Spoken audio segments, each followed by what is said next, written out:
As the onslaught proceeds against humanitarian workers in several conflicts, there's concern that little can be done to stop it, apart from a nation or insurgent group policing itself.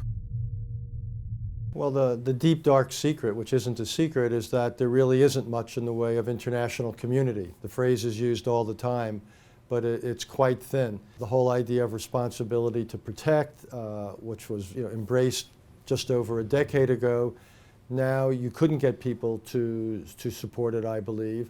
That concern, fueled by the steep rise in attacks, propelled NGOs to launch a public campaign to press major powers into action.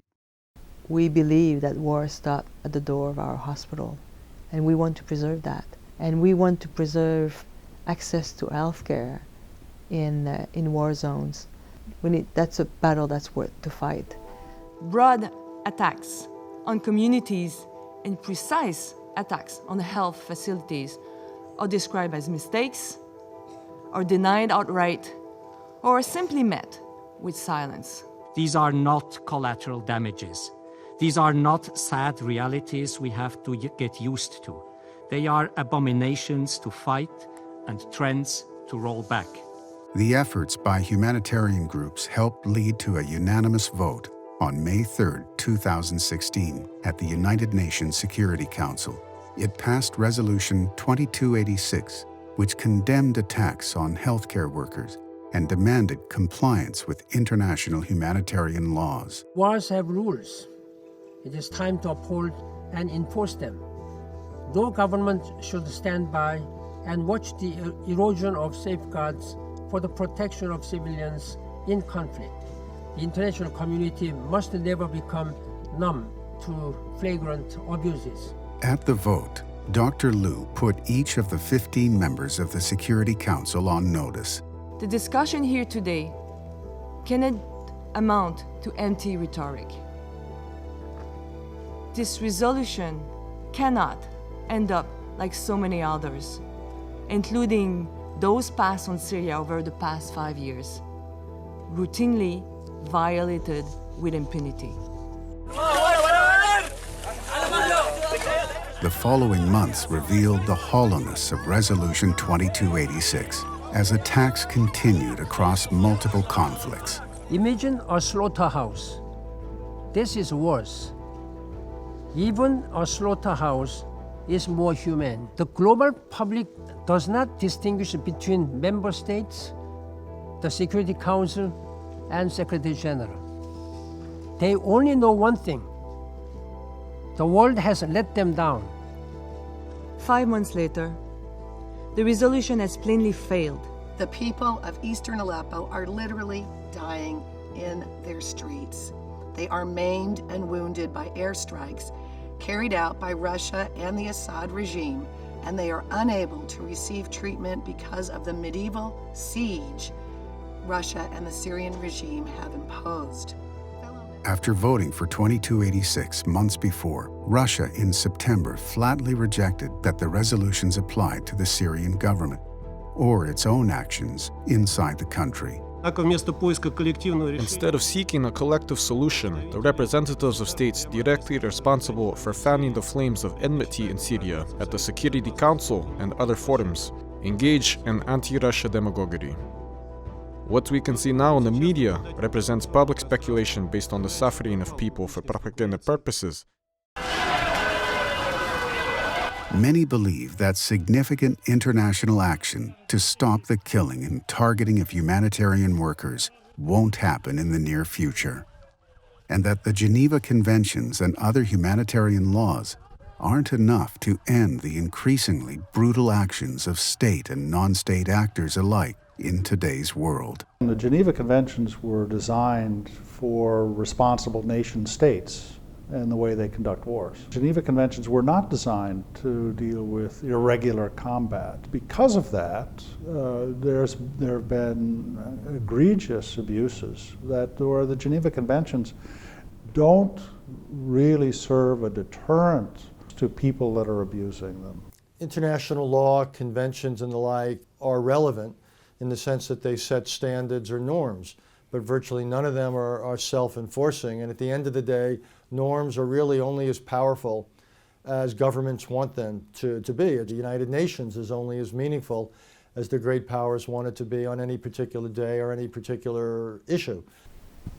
There's not much enforcement that works, but the reality is we don't have much of leverage.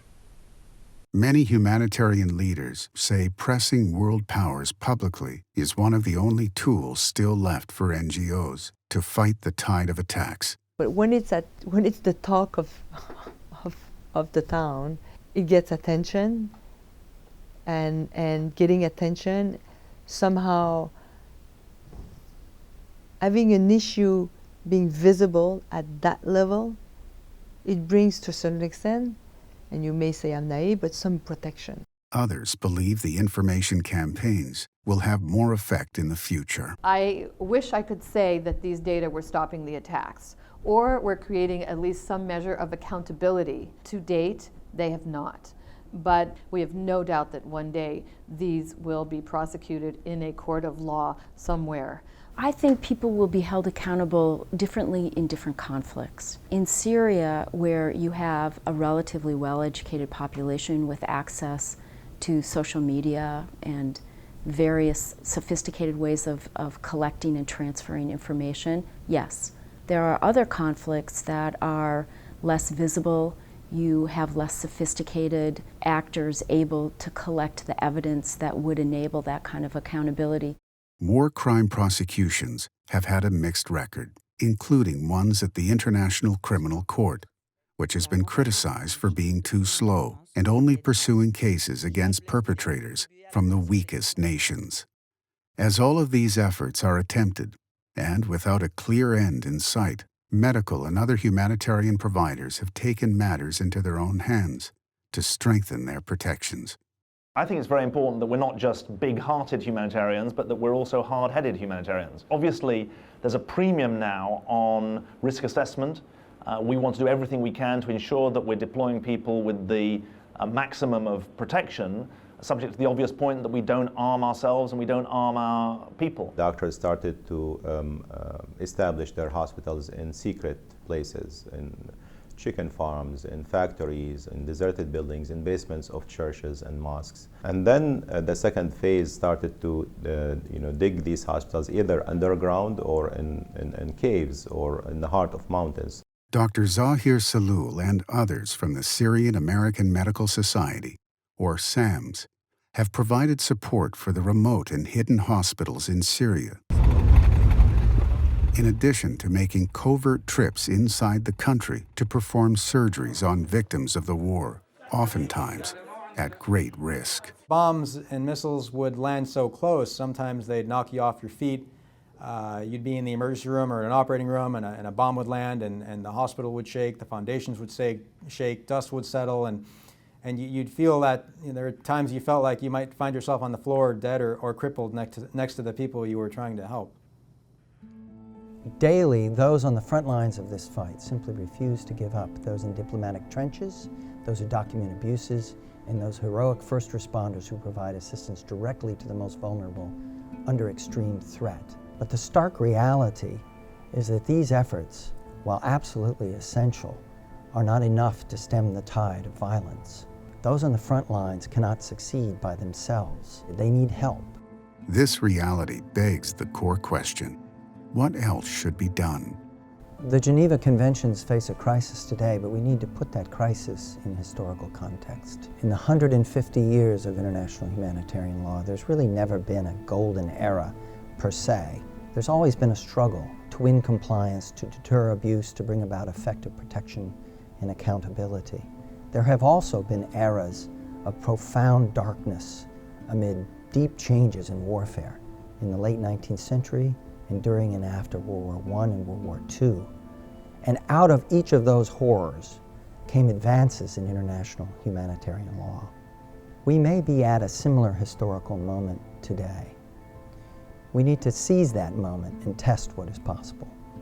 It requires us to deal strategically and systematically with the changes in warfare and in the world at large. It requires us to come to terms post 9/11 with ISIS and Al-Qaeda with a global insecurity, with continued protracted counterterror campaigns. It requires dealing with states, major powers that flagrantly defy international humanitarian law, even while embracing that law officially. It requires addressing the violent widening disorder in the world, wars that are not resolved, wars that are generating untold numbers of refugees and displaced persons. The U.S., for its part, has a special obligation to acknowledge its weaknesses, its inconsistencies, and to take special action to correct those. The U.S. needs to adhere to a higher standard. It needs to set an example that others will follow.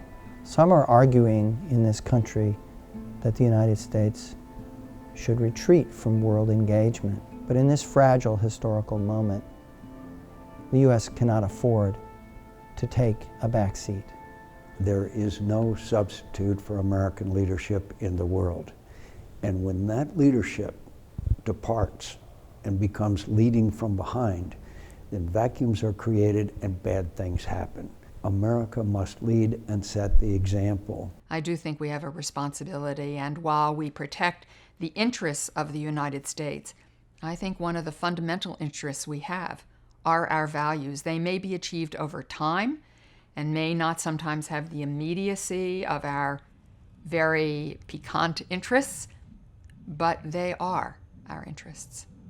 We should be going back and to reassess what is the foundation of the Geneva Conventions for the 21st century. We're dealing with combat conditions that were never anticipated, and we can't simply assume that because they exist that they are held as being valid by average citizens. We need to go back and revalidate the importance of this for America going forward, and then how do they have to be adapted given these new conditions of warfare.